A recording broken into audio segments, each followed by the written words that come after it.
மாட்டிட்டு இருக்கிறீங்களோ உங்களுக்கு எல்லாம் கர்த்தர் நல்லவர். யார் யாரெல்லாம் சஞ்சலத்தில் இருக்கிறீங்களோ உங்களுக்கு எல்லாம் கர்த்தர் நல்லவர். யார் யாரெல்லாம் தவிப்போடு இருக்கிறீங்களோ அவங்களுக்கு எல்லாம் கர்த்தர் நல்லவர்.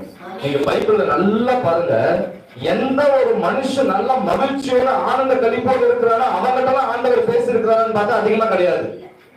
ஆனா யாரெல்லாம் அழுதுட்டு இருந்தாங்களோ அந்த இடத்துல ஆண்டவர் வந்தார். யாரெல்லாம் புலம்பிட்டு இருந்தாங்களோ அந்த இடத்துல ஆண்டவர் வந்தார்.